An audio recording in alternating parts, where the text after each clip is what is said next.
Hello everyone. बदलते हुए परिवेश में एआई का प्रयोग दिन प्रतिदिन बढ़ता जा रहा है। एक ऐसी टेक्नोलॉजी जिसको अगर सही तरीके से प्रयोग किया जाए तो ये आपके लिए वरदान हो सकती है, और अगर इसका मिसयूज किया जाए तो ये आपके लिए एक अभिशाप से भी कम नहीं है।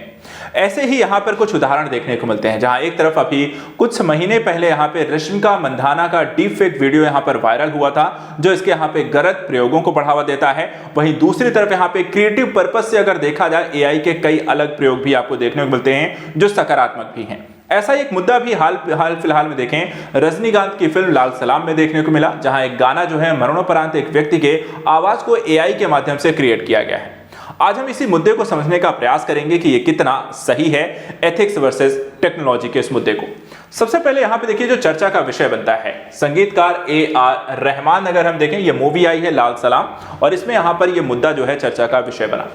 संगीतकार देखा है AR रहमान ने तमिल फिल्म लाल सलाम के लिए यहां पर एक संगीत थिमिरी येचुदा में दिवंगत गायक बम्बा बाक्या और शाहुल हमीद की आवाज को फिर से बनाने के लिए यहां पर एक आर्टिफिशियल इंटेलिजेंस सॉफ्टवेयर का यहां पर एक उपयोग किया है, और उनकी आवाज का जो इस्तेमाल किया गया उनके परिवारों की यहां पे अनुमति के पश्चात यहां पर किया गया है। तो यानी कि एक मृत व्यक्ति के आवाज को एआई के माध्यम से क्रिएट करके वहां पर वर्तमान समय में यूज करते रहना, क्या ये सही है? क्या एथिक्स के स्तर पर, नैतिक मुद्दे पर सही है? देखा जाए, अगर परिवार यहां पर अनुमति दे देता है कि क्या हमें यहां पर चिंता जताने की जरूरत है, क्या ये इसका सही उपयोग है? अब इसी मुद्दे को आगे देखते हैं। देखिए, यहाँ पे संगीतकार AR रहमान का भी मानना है कि एआई का अगर हम सही तरीके से यहाँ पर प्रयोग करते हैं तो प्रौद्योगिकी हमारे लिए कोई खतरा यहाँ पर नहीं है। हाँ, इसका मिसयूज अगर आप करते हैं तो ये आपके लिए समस्या जरूर उत्पन्न कर सकती है। समस्याएं क्या है? देखिए, सबसे पहले समस्याएं क्या है उसको समझने से पहले देखिए आर्टिफिशियल इंटेलिजेंसी होती क्या है, एआई यहाँ पर होती क्या है वो समझिएगा। देखिए, एआई का मतलब होता है कंप्यूटर विज्ञान की एक ऐसी शाखा जो कंप्यूटर को इंसानों की तरह व्यवहार करने के यहाँ पर समर्थ बनाती है, वही है आपकी एआई।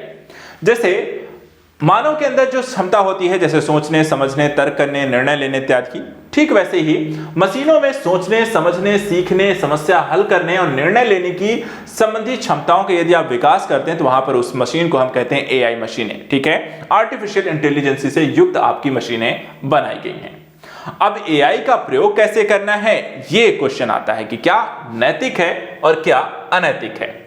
तो संगीत उद्योग के लोगों का देखा जाए, अगर मानना है कि नैतिकता व्यक्तिगत होती है और यहां पर हर एक व्यक्ति यहां पर इसे अलग तरीके से सोच रखता है। इस मामले में एआई इस मामले में केवल यहां पे मानव प्रतिभा की नकल करने तक ही यहां पर अब सीमित नहीं है।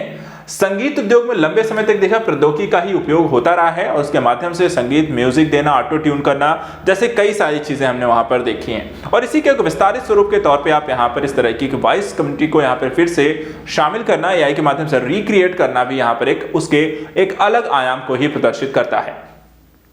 और इसे हम कह सकते हैं कि यहां पर देखा एक सकारात्मक दायरे में इसका उपयोग अगर हो रहा है तो यहां पर ये कहीं से भी गलत नहीं है। हाँ, इसकी चिंताएं जरूर हैं, इसको लेकर के लगातार अलग अलग उद्योग क्षेत्र और देशों के द्वारा इसमें आपको आपत्तियां भी दर्ज कराई जाती हैं। जैसे कि रोजगार विस्थापन की एक बड़ी समस्या देखने को मिलती है। जिस तरीके से मशीनों का विकास हो रहा है, अलग अलग क्षेत्रों में इनका उपयोग हो रहा है, उसके कारण यहाँ पे रोजगार जा रही है, क्योंकि जो काम मानव करता था वो काम मशीनें करेंगे, और एक मशीन हो सकता है कई मानवों का काम कर सकती हैं। इससे आपकी जॉब्स यहाँ पर जाएंगी। सामाजिक आर्थिक स्थिति भी यहां पर इसके कारण प्रभावित होगी, क्योंकि अगर रोजगार नहीं है तो आपकी इकोनॉमिकल जो पावर है जो एक व्यक्ति की है उसकी यहां पर आपको नीचे आएगी, और वो समस्या क्रिएट करेगी। आर्टिफिशियल इंटेलिजेंस की बढ़ती निर्भरता जो है मानवीय क्षमता को भी यहां पर सीमित कर देगी, और यहां पर मानव जो होता है सोच समझ और कुछ नया सीखने और करने की यहां पर उसकी क्षमता भी यहां पर उसका दुष्प्रभाव भी इससे पड़ सकता है। इसके अलावा जवाबदेही और पारदर्शिता में कमी आती है, क्योंकि यहां पर मानव नहीं मशीन यहां पर निर्णय ले रही है, और सूचना संपन्न सहमति और निजता के अधिकार का भी इसमें उल्लंघन होने की संभावना लगातार आपको बनी रहती है अगर आप इसमें संतुलन बनाकर नहीं रख पाते हैं तो। अब यहाँ पे एआई और भविष्य के संदर्भ में भी कई सारी मुद्दे यहाँ पर विद्यमान हैं कि एआई तकनीक वैश्विक समस्याओं को उन्मूलन की दिशा में क्या सहायक हो सकती है, जैसे कि भूख को कैसे कम कर सकती है एआई, उसके संदर्भ में क्या कुछ प्रयोग कर सकती है, क्या नई चीजों को डेवलप कर सकती है, क्या नई चीजों को विकास कर सकती है, एग्रीकल्चर सेक्टर में क्या कह सकते हैं कि वहां पर आपको देखा जाए आपको योगदान कर सकती है, गरीबी को कम करने की दिशा में यहां पर कैसे प्रयास कर सकती है, और विभिन्न प्रकार की बीमारियों को दूर करने में भी क्या हम एआई का प्रयोग कर सकते हैं। तो ये सारे मुद्दे भी हैं। क्या मशीनी जो व्यवस्था होगी क्या वो इस तरह की नई चीजें खोज कर सकती है जो हमारे लिए यहां पर उपयोगी हों। एआई का उपयोग अगर हम देखें जलवायु परिवर्तन से जुड़े शिक्षा के क्षेत्र में बदलाव, नई यहां पर आपको वैज्ञानिक खोजों और नई राहों के निर्माण के संदर्भ में भी किया जा सकता है। यानी कि जो मशीनें आती हैं जो शायद हम ना सोच सकें, क्या वो शायद मशीनें करके दे सकती हैं। यानी कि जलवायु परिवर्तन के लिए जो हमारे लिए समस्या है, जो हम कार्बन एमिशन कर रहे हैं, वहां पे मशीनें वहां पर वो काम बिना यहां पर इस चीजों के कर सके।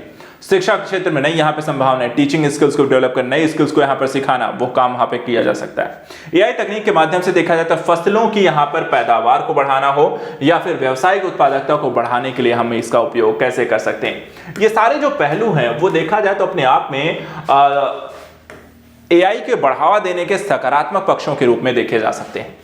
अनुमान क्या कहता है, एआई का भविष्य क्या है? यहां पे देखिए कहते हैं कि 2030 तक एआई तकनीक वैश्विक अर्थव्यवस्था को लगभग 14% या लगभग $15 ट्रिलियन से यहां पे अधिक का योगदान देने में आपको सक्षम हो जाएगी। तो इस तरीके से अगर हम इन फ्यूचर की बात करें तो ये आपके लिए यहाँ पर एक जरूरी पहलू है। जाते जाते यहाँ पर आप सभी के लिए एक प्रश्न है, आप भी इसका उत्तर दें और समझाने का प्रयास करें। आप यहाँ पर एआई इंटेलिजेंसी को यहाँ पर किस तरीके से यानी आर्टिफिशियल इंटेलिजेंसी को कैसे देखते हैं। क्वेश्चन है, कृत्रिम बुद्धिमत्ता संबंधित निम्नलिखित कथनों पर विचार कीजिए। पहला है, एआई तकनीकी कंप्यूटर विज्ञान की वह शाखा है जो कंप्यूटर को इंसानों की तरह व्यवहार करने में समर्थ बनाती है। दूसरा, एआई तकनीक भुखमरी, गरीबी जैसी वैश्विक समस्याओं को उन्मूलन की दिशा में सहायक हो सकती है। उपर्युक्त कथनों में कौन सा सही है? केवल एक, केवल दो, एक और दो, दोनों, ना तो एक और ना ही दो। तो आज के सेशन में इतना ही। नेक्स्ट वीडियो में कुछ और इंपॉर्टेंट टॉपिक्स को लेकर मिलेंगे। Thank you so much and good luck.